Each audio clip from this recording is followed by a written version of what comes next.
Olá, irmãos, a paz do Senhor, amém? Glória a Deus, estamos aqui mais este encontro, amém? Onde nós podemos compartilhar da palavra de Deus, amém? Já vou pedindo para que você compartilhe o link, amém? Para que outras pessoas possam acompanhar essa mensagem direto do trono de Deus para o nosso coração, amém? Vamos entrando, vamos dar alguns minutinhos, a gente já começa. Esperar só alguns irmãos entrarem.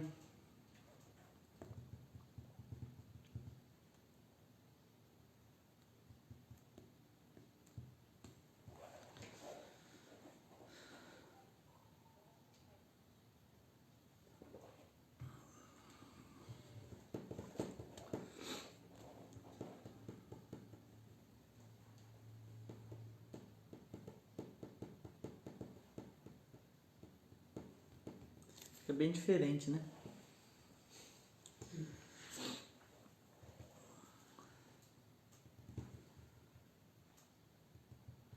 Glória a Deus.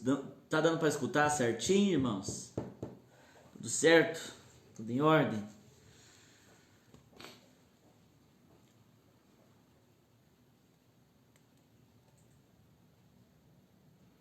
Amém. Vamos começar, queridos. Aí, depois os outros irmãos vão chegando. Amém? Para a glória de Deus. Queridos, nós estamos fazendo aqui uma exposição da palavra de Deus lá em Apocalipse, né? Mas não estamos falando nada do fim dos tempos, né? Nós estamos falando aqui sobre as igrejas do Apocalipse, né? E aquilo que o Senhor Jesus disse a elas, né? E trazendo uma exposição sobre o que está escrito, né, para essas igrejas e o que isso tem para nós nos dias de hoje, né? O que nós podemos absorver, o que nós podemos pegar para nós daquilo que está escrito aqui, essas igrejas, a importância daquilo que Jesus falou para esses dias nas nossas vidas. Amém? Vamos orar, pedir para que Deus ministre ao nosso coração nesta noite, para que Deus fale as nossas vidas. Amém? Senhor Deus, em nome de Jesus, nós te louvamos, nós te agradecemos, Senhor, pela tua presença. Agradecemos, Senhor, pelo teu toque, pela tua unção, por tudo aquilo que o Senhor tem derramado nas nossas vidas, pelo livramento, pela graça. Te agradecemos, Senhor, por tua misericórdia que nos alcança todos os dias, Senhor, pois nós sabemos, Senhor, que nós somos falhos, errantes, mas pela tua misericórdia, o Senhor vem sobre nós e continua ministrando e perdoando e dando o teu poder, a tua graça. Nós pedimos, Senhor, que o Senhor ministre nessa noite aos nossos corações. Nós estamos aqui, Senhor, para compartilhar da tua palavra, para ouvir aquilo que o Senhor tem para as nossas vidas nesses dias difíceis. Senhor, nós pedimos que o Senhor nos oriente, que o Senhor nos guie, Senhor, conforme a tua vontade. Pois nós estamos aqui, Senhor, com o intuito e o desejo, Senhor, de estar cumprindo a tua vontade, estar diante do teu propósito, cumprindo o teu querer. Por isso nós pedimos, Senhor, venha, Senhor, com a tua palavra, nos alinhando para o teu propósito, Senhor. Nos colocando, Senhor, naquilo que o Senhor tem para as nossas vidas. Pois a tua palavra, Senhor, nos disse, o coração do homem faz muitos planos, mas a resposta certa dos lábios vem do Senhor. Nós queremos, Senhor, estar diante da tua vontade, cumprindo o teu querer. Nós não queremos andar, Senhor, como nécios. Nós não queremos andar, Senhor, como quem anda sem rumo, Senhor, como o apóstolo Paulo diz, como alguém que profere golpes no ar. Mas nós queremos andar, Senhor, olhando para ti, olhando para o autor e consumador da nossa fé, Senhor, cumprindo o teu querer, Senhor, andando no teu propósito. Por isso, nessa noite nós pedimos que o Senhor fale aos nossos corações, que o Senhor ministre, Senhor, nas nossas vidas, em nome de Jesus. Amém. Graças a Deus. Amém? Vamos ler então, querido. Hoje nós vamos falar sobre a igreja de Esmirna. Carta à igreja em Esmirna, né? Está lá em Apocalipse, capítulo 2, versículo 8. Se você puder acompanhar, se você quiser ler aí, acompanhe. Apocalipse capítulo 2, versículo 8 diz assim: ao anjo da igreja em Esmirna escreve: essas coisas diz o primeiro e o último, que esteve morto e tornou a viver. Conheço a tua tribulação e a tua pobreza, mas tu és rico, e a blasfêmia dos que a si mesmos se declaram judeus e não são, sendo antes sinagoga de Satanás. Não temas as coisas que tens de sofrer. Eis que o diabo está para lançar em prisão alguns dentre vós, para ser disposto à prova, e tereis tribulação de 10 dias. Sê fiel até a morte, e dar-te-ei a coroa da vida. Quem tem ouvidos, ouça o que o Espírito diz às igrejas. Ao vencedor, de nenhum modo sofrerá dano da segunda morte. Amém? Bom, como nós falamos aqui, querido, nós estamos pegando aquilo, cada ponto, né? Versículo a versículo, cada ponto, e trazendo para os nossos dias, né? Para começar aqui, a igreja de Esmirna é uma igreja que não tem nenhuma acusação contra ela, né? Não há nenhum julgo sobre, um juízo, aliás, perdão, sobre a vida de Esmirna, né? É uma igreja que nós podemos dizer que é uma igreja exemplo, uma igreja que anda segundo a vontade de Deus. No entanto, essa igreja, ela sofre algumas dificuldades, né? Nós temos falado aqui, antes de nós entrarmos aqui propriamente no texto, há vários dias nós estamos falando esses dias sobre a questão exatamente de muitas vezes nós separarmos o sofrimento do evangelho, né? Porque muitas vezes hoje o que a gente ouve por aí e o que se prega, né? Claro que com uma tentativa de agradar pessoas, o evangelho ele não é para agradar, ele é a palavra de Deus, né? E muitas vezes isso não me agrada, porque me causa uma vontade de transformação ou me leva para ser transformado. O evangelho de Cristo ele não é ausente de sofrimento, a começar pelo próprio Cristo, né? Jesus ele veio, morreu por mim e por você, na cruz do Calvário, né? Pela vontade do Pai. Então, quando eu tiro o sofrimento, até a primeiro momento, parece que é uma coisa legal, né? Não, Deus não deixa você sofrer. Mas nós temos que entender o que é o sofrimento, né? O que é o sofrimento?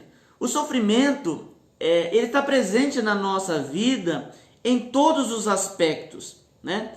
Por exemplo, uma pessoa que quer estudar, não tem como ela estudar e não tiver um pouco de sofrimento, né? Espero que você esteja entendendo o que eu estou dizendo aqui. Você precisa se dedicar, isso requer tempo, requer sono, né? Para aqueles que querem estudar, requer uma série de coisas que nos provoca algum tipo de desconforto, né? Então, o sofrimento ele está presente na nossa vida. Agora nós precisamos entender o que é o sofrimento.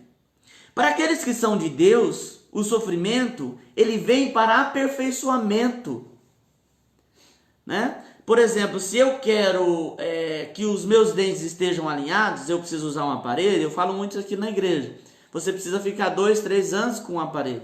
E cada vez que você vai no dentista, ele vai apertar o seu aparelho. E isso vai te causar um desconforto, vai te causar um tipo de sofrimento.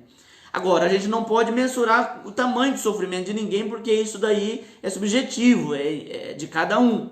Agora, o perigo aqui está nesse evangelho que se propaga hoje em dia, é que o evangelho não tem sofrimento, porque Deus ele não permite que nada aconteça de errado na sua vida. Isso não é verdade, e isso que eu estou dizendo aqui. A partir de Jesus Cristo, né, o nosso maior exemplo, Jesus sofreu para ser crucificado. A cruz não foi um momento de alegria, de felicidade. O próprio Cristo disse: Senhor, se possível for, afasta de mim esse cálice. Mas existe certas coisas que é necessárias acontecerem, né? Bom, o primeiro versículo, nós vamos aqui, eu vou continuar explicando. O primeiro versículo aqui, né, está se referindo à igreja, né? O anjo da igreja escreve ao líder da igreja. Quem que está escrevendo? Jesus. E quem é esse Jesus que é apresentado a Esmirna? Aquele Jesus que morreu, mas ressuscitou. Olha a importância que o texto começa aqui, dando ênfase à ressurreição de Jesus, né? Em outras cartas, Jesus é apresentado de formas diferentes, né? Cada carta, Jesus é apresentado de uma forma. Aqui ele é apresentado como aquele que é o primeiro e o último, né? Vamos lá, primeiro e o último. Está trazendo, querido, para essa igreja e para nós hoje, sobre que Deus ele tem o controle do tempo. Eu expliquei esses dias que, eu tenho falado muito isso, que isso é necessário a gente entender que o nosso tempo não é o tempo de Deus, né? O nosso tempo cronológico, né?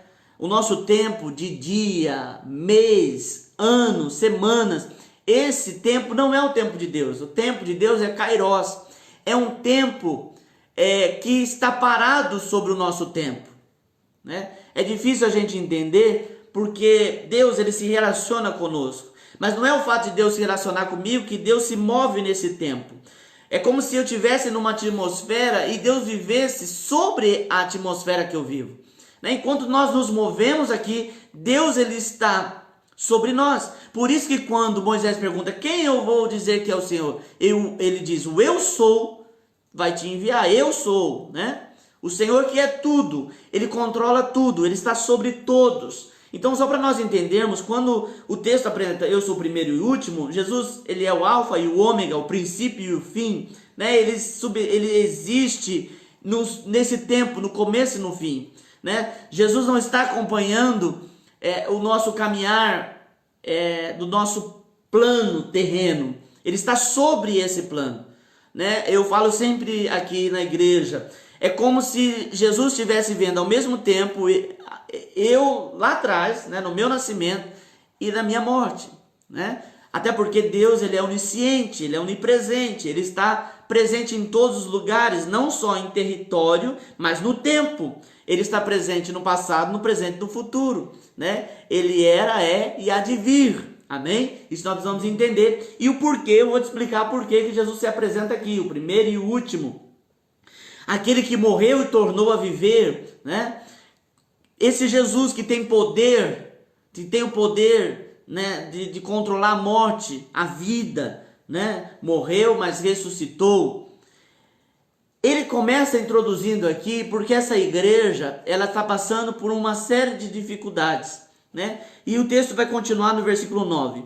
Conheço a tua tribulação e a tua pobreza. Bom, esta igreja é uma igreja que vive uma luta. Lembra que eu comecei agora falando sobre a questão do sofrimento. Muitas pessoas dizem, não, mas eu estou sofrendo, então quer dizer que Deus não está comigo? Nem tudo. Se você olhar na Bíblia, você vai ver, Davi passou por dificuldade. O apóstolo Paulo, né, passou por um naufrágio e Deus estava com ele, né? O problema está, irmãos, que pela influência dessa teologia, que eu tenho falado muito aqui, eu falo mesmo, né, é necessário, por a influência da teologia da prosperidade, as pessoas dizem, não, eu estou passando um problema, então Deus não está comigo. A primeira coisa que as pessoas pensam, tem alguma coisa errada que eu estou fazendo, não está certo. Porque não consegue compreender que nem tudo que move na sua zona de conforto é do mal. Pode ser Deus agindo na tua vida. Porque Deus tem um propósito nisso. Então, não que o mal não... O diabo o diabo já foi condenado, né? Só falta cumprir a sua sentença, mas está chegando o tempo. Agora, o que a gente precisa entender, querido, que muitas vezes Deus, com o seu propósito, move em nós. E esse mover em nós, nem sempre é agradável, né? Até porque nós somos assim. Tudo que nós precisamos para crescimento requer um esforço, né? A Bíblia fala do processo de crescimento de uma criança, comparando conosco, né, com recém-nascidos, que tomamos o leite, depois comemos comida sólida, no Novo Testamento o apóstolo Paulo fala sobre a necessidade de crescer, né, de evoluir na questão do crescimento. É exatamente isso, porque a criança, se você deixar, ela só vai querer mamar o leitinho dela, né? A criança não quer comer comida, principalmente quando ela tem que mastigar muito, né? Porque é um esforço, né? Então tudo aquilo que nos move para crescimento vai gerar um desconforto em nós. O que nós vamos entender é que nem toda a tribulação, as dificuldades que nós estamos enfrentando é para nos destruir ou para nos prejudicar. Mas muitas vezes Deus usa esse tipo de coisa, esses sofrimentos, essas tribulações, para primeiro, você ser aprovado, isso é bíblico, a palavra de Deus diz que Deus nos prova. Segundo, para te forjar. Né? Quando Davi ele vai vencer o gigante, Golias, quando ele vai batalhar com o gigante, ele diz, olha o teu servo, ele diz para Saul, teu servo venceu o leão e o urso. O leão e o urso foi o trampolim para que Davi conseguisse ter força, né? Eu não estou falando apenas no sobrenatural, a fé, mas ele teve força de acreditar que como ele já venceu um leão e um urso, um menino, um rapaz pequeno, de porte médio, baixo, né? Davi tinha 1,60 m, ele venceu um leão e um urso, então esse aqui não vai ser diferente. A experiência. Agora, você imagina o que é uma pessoa que está lá pastoreando ovelha e de repente vem um urso atacando. Você imagina uma pessoa está pastoreando uma ovelha e vem um leão e você tem que lutar com esse leão. Então, nós só conseguimos ver o que Deus faz através de um desconforto que acontece na nossa vida depois que a gente passa. Então eu gostaria que você entendesse e fosse ministrado nisso, que nem tudo que você passa que é ruim é para te destruir, é do mal para você. Mas a palavra de Deus diz lá em Romanos 8:28, né? Vamos abrir, né? A gente sempre cita esse texto, mas vamos abrir Romanos 8:28. O texto da palavra do Senhor diz: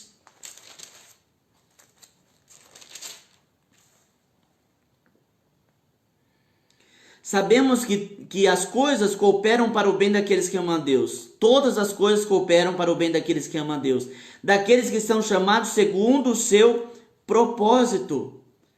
Amém? Então, quando nós somos chamados do propósito de Deus e ouvimos a sua voz e andamos no seu propósito, algumas coisas vão acontecer na nossa vida. O problema é que muitas vezes a gente perde tempo em querer entender, né? Isso aqui é uma brecha, isso aqui é uma maldição, isso aqui... E às vezes Deus está usando isso para te aperfeiçoar, Deus está usando isso para te forjar. Eu falo sempre isso, querido, a gente precisa dar glória a Deus e não ao diabo, né? Tem gente que é tudo ao diabo, porque o diabo levantou, o diabo fez. A Bíblia diz que não há encantamento sobre Israel, não vale encantamento sobre Israel. A palavra de Deus diz que o diabo não pode tocar nos ungidos do Senhor. A palavra do Senhor diz que praga nenhuma chega na tua tenda. Isso é promessa de Deus para a vida daqueles que andam com Deus. Pastor, mas veio? Então, querido, dá glória a Deus. Glorifique o Senhor. Deus, o Senhor está querendo abrir uma porta da minha vida. O Senhor está querendo me direcionar para alguma coisa.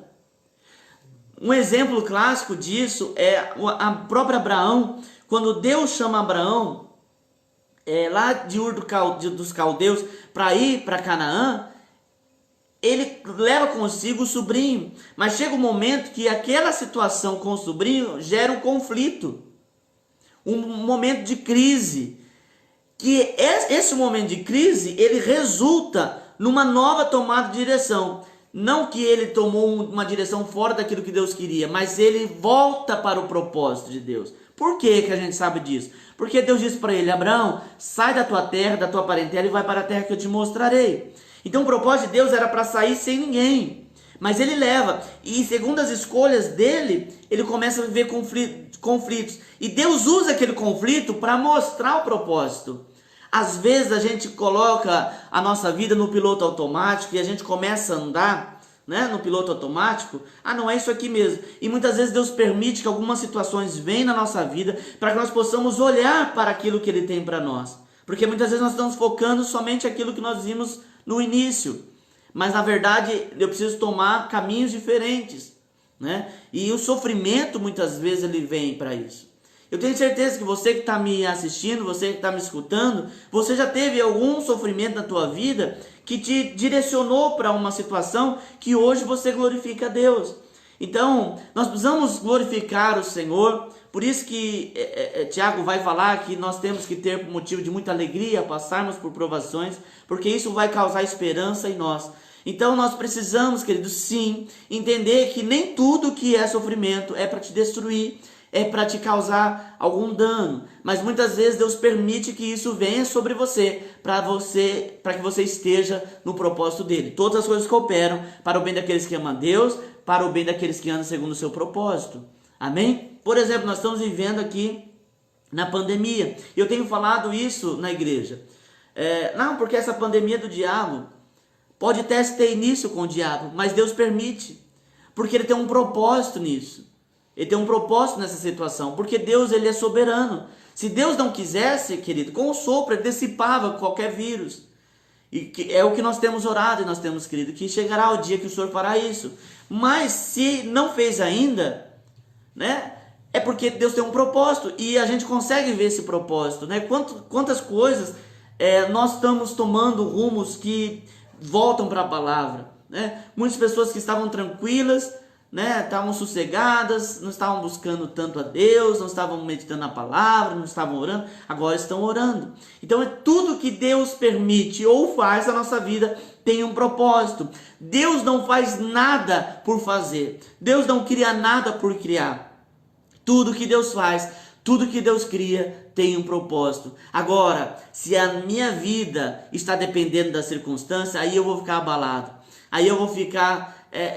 eu não vou conseguir enxergar a luz no fim do túnel. Mas quando eu estou direcionado por Deus, eu sei que dentro de pouco tempo o sol brilhará, né? O dia vai clarear. A palavra de Deus diz que o choro pode durar uma noite, mas a alegria vem pela manhã, vem ao amanhecer. Então eu tenho que entender, querido, que Deus permite muitas vezes para me forjar, para me preparar para algo que Ele tem na minha vida. Amém? Nós vamos entender isso. Né, eu preguei na verdade nos 3 cultos sobre José.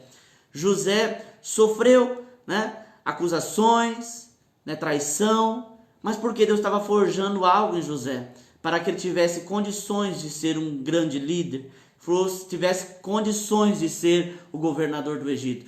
Tudo, entenda, quando nossa vida está diante de Deus, tudo que Deus faz tem um propósito na nossa vida. Muitas vezes a gente não entende, como diz aquele cântico do Canção e Louvor, né? Muitas vezes a gente não consegue entender os planos de Deus, porque ele excede o nosso entendimento. Mas nós precisamos, aqueles que são do Senhor, precisam estar confiantes no Senhor, né?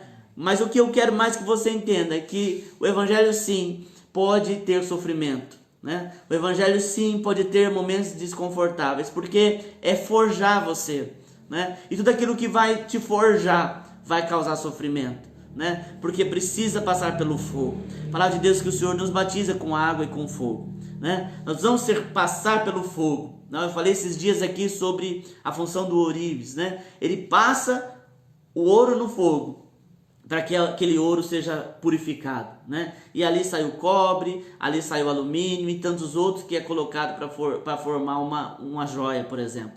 Mas se ele quer extrair o ouro puro, ele precisa passar pelo fogo. E muitas vezes Deus permite que nós passamos por provações, que nós passamos por alguns momentos de crises, né?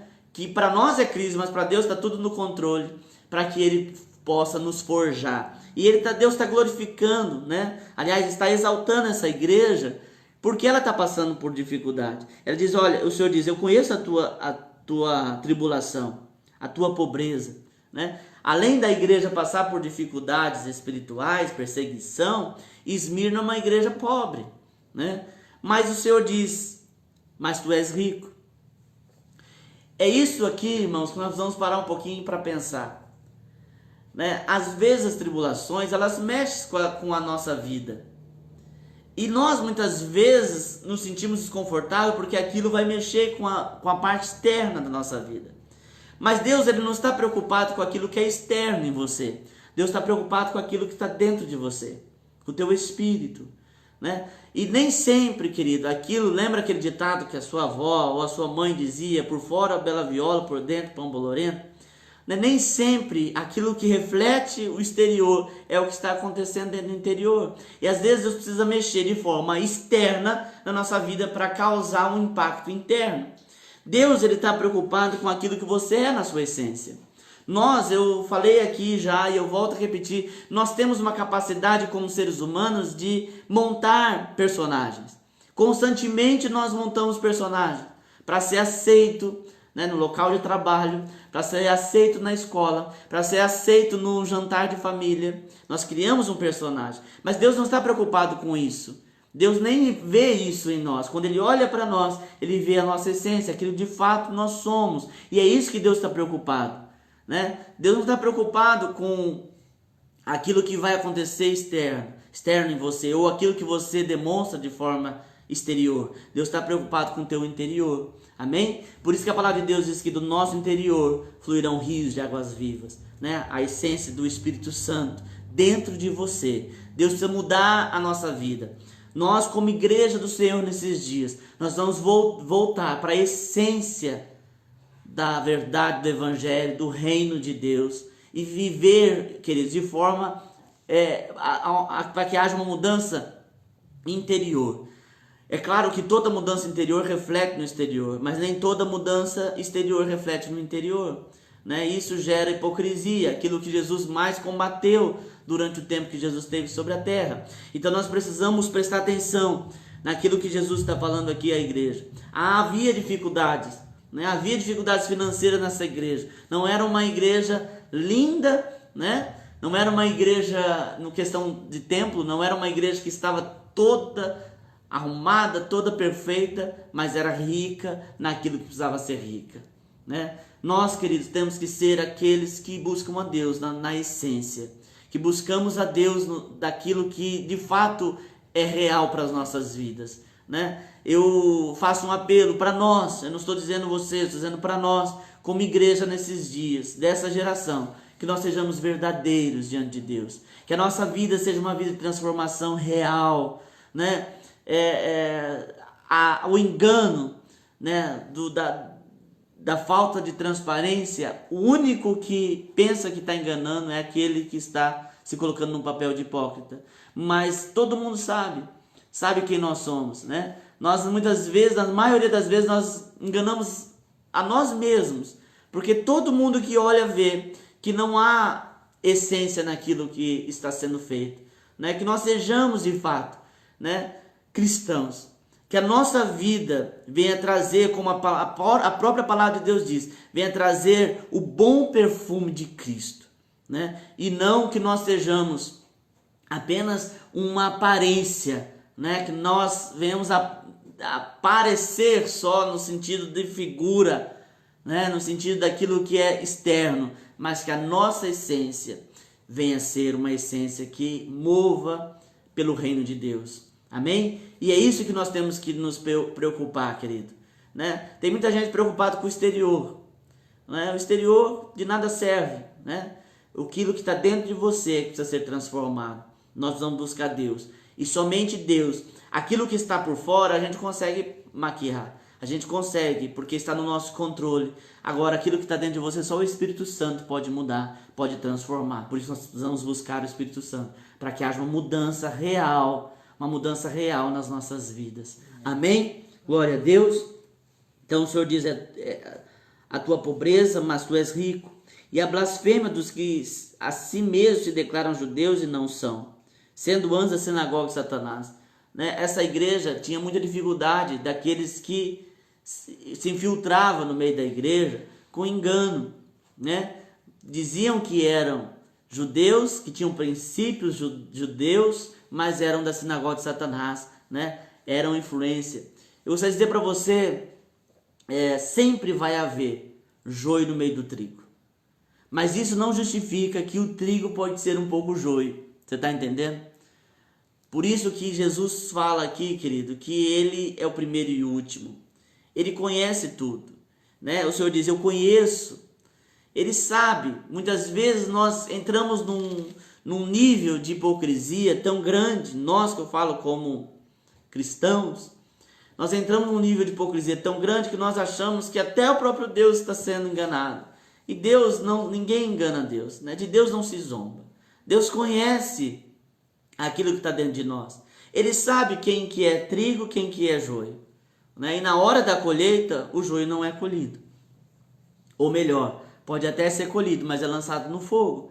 Então nós precisamos entender, querido, que nós precisamos viver uma vida de verdade. Eu falo sempre aqui na igreja e eu quero falar para você nessa noite. O crescimento, ele pode ser pequeno, né? O importante é você crescer, mas seja verdadeiro, né? O seu crescimento ser verdadeiro, né? Nós muitas vezes parecemos tanto cheios de Deus, cheios do poder de Deus e da glória de Deus, mas chega uma crise de saúde mundial. Cadê essa essência, né? Aquilo se perdeu. Por quê? Porque não era real, né? Cadê, por exemplo, os profetas nesses tempos de dificuldade, né? Esses que se diziam profetas, né? Que profetizavam sobre tantas coisas. Cadê os profetas? Foram surpreendidos? Então, nós precisamos viver uma vida real em Deus, sem hipocrisia, sabe, querido? Viver a essência do Evangelho, viver a essência da palavra de Deus. E isso você só adquire quando você busca em Deus. Busca ler a palavra, busque meditar na palavra, busque entender o que Deus quer que você faça, para viver, querido, amando o próximo. Né? E quando a Bíblia fala amar o próximo, é amar aqueles que estão à sua volta, não é por escolha, né? Não é pelo nível social, nível econômico, é amar o próximo. Né? Até a palavra de Deus nos faz uma advertência, que a gente não pode dizer que ama Deus e odiar o irmão, né? Tem que amar o irmão para amar a Deus. Essas são a essência do Evangelho, né? Viver de forma que muitas vezes não é algo que vai mostrar para o mundo inteiro, né?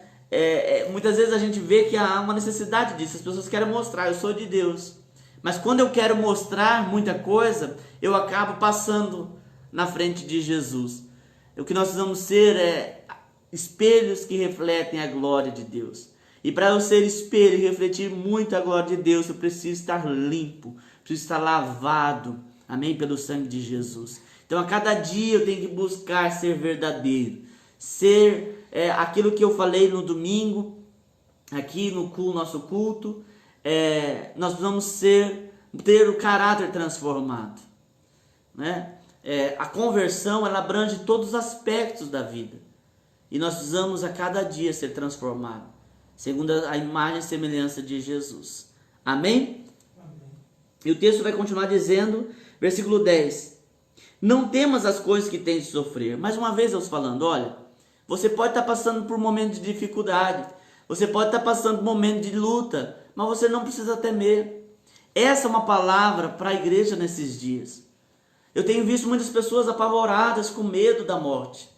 Eu costumo dizer, querido, que o medo, ele não é ruim.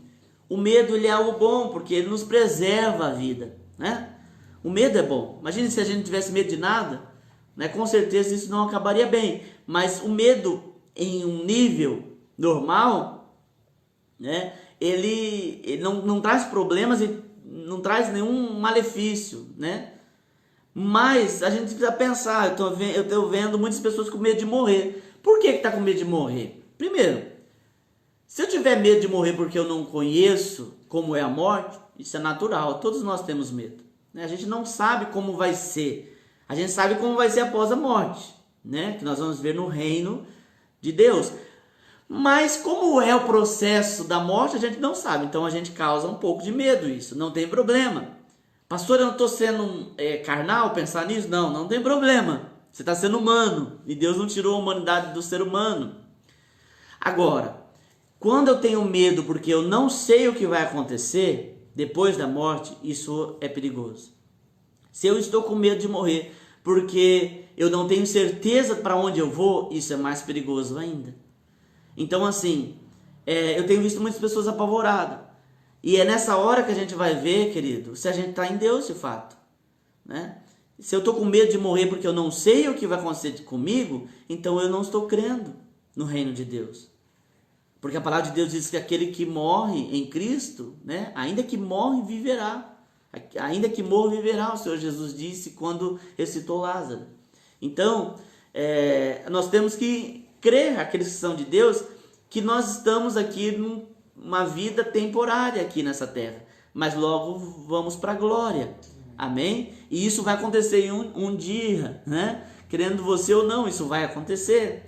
né? Eu não estou dizendo também que vai acontecer agora, mas nós temos que estar preparados para qualquer momento nos encontrar com o Senhor. A palavra do Senhor diz: prepara-te, Israel, para encontrar-te com teu Deus. Nós temos que estar preparados. Mas se eu estou tão apavorado de morrer, né, porque eu não sei, então eu preciso me consertar com Deus. Eu preciso viver uma vida mais próxima de Deus, buscando a Deus. Amém?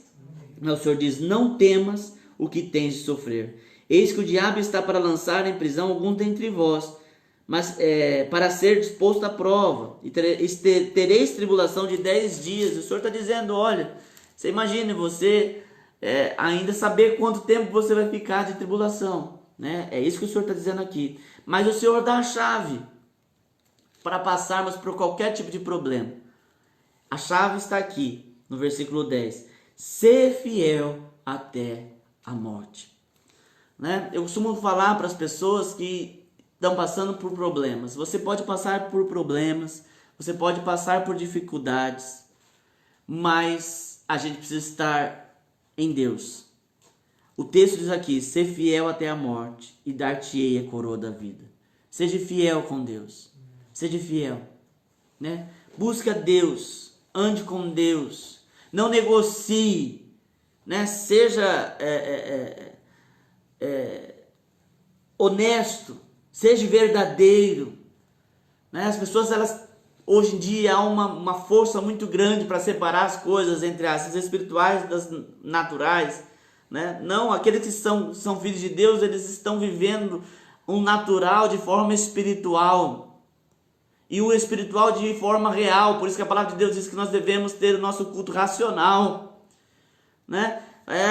Um puxa de só espiritual, o outro é natural. Não, querido, seja honesto, seja verdadeiro, isso também é fidelidade. Amém? Viva uma vida íntegra. Eu falei aqui no domingo, as características que chamou a atenção em Noé: era homem íntegro, fiel. Aquilo que chamou a atenção de Deus para Jó, ele olha para o diabo e diz: tu viste meu servo Jó, homem íntegro, fiel, temente a Deus, que se desvia do mal. É isso que é fidelidade, andar com Deus, viver uma vida transformada em Deus. Amém? Glória a Deus. Então nós precisamos viver uma vida, querido, que agrada a Deus. E falando de fidelidade, eu vou abrir aqui um parênteses. A gente não costuma falar sobre isso aqui, mas eu preciso falar. Seja fiel também com o seu dinheiro. Seja fiel no seu dízimo, na sua oferta. Pastor, o senhor está falando isso no Facebook? Estou falando. Isso é para quem entende. Isso é para quem entende. O dízimo, ele é algo que você precisa provar. Você precisa viver isso. Você precisa viver a experiência do dízimo. Você precisa viver a experiência da oferta. Muitas pessoas falam, mas não viveram, né? Para criticar tem um monte de gente. E eu conheço todas as críticas. Eu conheço todos os tipos de críticas, todos os tipos de questões, né, sobre esse assunto. Mas isso não me impede e não me deixa recuar para poder falar isso para você. Seja fiel. Seja fiel no seu dízimo. Seja fiel na sua oferta. E nós estamos vivendo um tempo, e eu não estou pedindo aqui para você ajudar com a minha igreja. Não é isso. Eu estou querendo falar algo de Deus para você. Nós estamos vivendo um tempo onde as pessoas não estão congregando, mas não retém o seu dízimo. Você que é dizimista, continue sendo fiel. Você que não é, faça um teste com Deus. Faça um teste de fidelidade com Deus, né? Muitas pessoas falam: vai pagar o dízimo. Ninguém paga o dízimo, porque nós entendemos que somos mordomos de Deus, né? Que nós temos porque Ele nos deu. Eu trago como devolvido a Deus. Amém? Seja fiel a Deus. E a palavra do Senhor diz: aquele que for fiel, o Senhor dá a coroa da vida, né? E para encerrar, no versículo 11, ele diz: quem tem ouvidos para ouvir, ouça o que o Espírito diz às igrejas. Ao vencedor de nenhum modo sofrerá dano na segunda morte. Olha aqui, Jesus começa a falar sobre ressurreição e termina falando sobre ressurreição. Porque Ele quer que eu e você entenda que mais importante do que viver uma vida aqui terrena é a vida que nós temos em Deus. Existe o céu, né? Para alguns isso é normal, mas para muitos é novidade. O céu existe, querido. E existe também o inferno. E não, ele não é aqui. O inferno é outro lugar. E esses lugares dependem da tua escolha. Se você andar com Deus, você não sofrerá dano na sua segunda morte. Você andará com Cristo, morará com Cristo. Amém? Há um céu, né? Há uma nova Canaã separada para você. Mas para aqueles que recusarem, existe o sofrimento eterno. Não sou eu que estou dizendo, é a palavra do Senhor. Amém?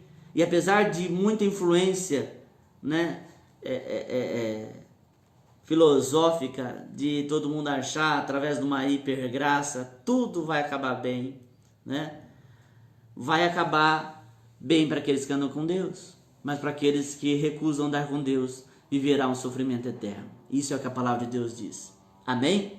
E eu não estou, infelizmente, comprometido em agradar pessoas, eu estou comprometido com o Evangelho. E por isso que eu preciso falar isso aqui. Amém? Glória a Deus. Ao vencedor de nenhum modo sofrerá dano na sua segunda morte. Jesus é aquele que ressuscitou dentre os mortos. E o poder que está sobre Cristo, né, o poder de Deus que está sobre Cristo, que o ressuscitou dentre os mortos, é o mesmo poder que está em nós. Em Cristo Jesus, nós somos chamados a viver uma vida nova. Uma vida onde não se experimenta a morte. Amém? Onde a morte não é o fim. É a continuação de uma vida com Deus. Amém? O céu existe. A palavra de Deus diz que é o melhor lugar, aonde será enxugado dos teus olhos toda lágrima. Amém? Aonde não haverá sofrimento, aonde não haverá dificuldade, aonde não haverá nenhum sentimento contrário, aonde a paz reinará no teu coração, onde a alegria reinará e a justiça reinará sobre você. Amém? Que Deus te abençoe com essa palavra, que Deus continue ministrando essa palavra ao teu coração, que você seja impactado por essa palavra, através do Espírito Santo ministrando na tua vida, pois eu não tenho poder de convencimento, mas o Espírito Santo convence o homem do pecado, do juízo e da justiça. Que ele te convença dessa palavra, em nome de Jesus. Eu quero orar por você agora. Senhor, em nome de Jesus, eu coloco diante do Senhor cada vida que está acompanhando esse vídeo, Senhor, ao vivo, ou, Senhor, quando ele estiver, Senhor, nas mídias. Senhor, em nome de Jesus, que o Senhor as alcance com a tua misericórdia e graça. Em nome de Jesus, Pai. Aqueles que estão passando, Senhor, por algum tipo de provação e dificuldade, Senhor, dê força, dê ânimo, Senhor. Os alcance com a tua misericórdia. Em nome de Jesus, derrame da tua unção. Pai, eu declaro, Senhor, cura, declaro libertação, declaro teu milagre em nome de Jesus. Que o Senhor te abençoe. Que a graça, o poder do Senhor esteja sobre você. Em nome de Jesus. Não tema, como diz no Salmo 91, não tema a seta que voa de dia. Não tema, o Senhor te livra, o Senhor te guarda. O Senhor está contigo. Amém? Não tema nenhum mal. Em nome de Jesus, eu profetizo que praga nenhuma chega na tua casa. Profetizo que o Senhor é contigo. Maior é o Senhor diante de tudo aquilo que está no mundo. Em nome de Jesus, o Senhor te livre e te guarde. Em nome de Jesus. Que Deus te abençoe poderosamente.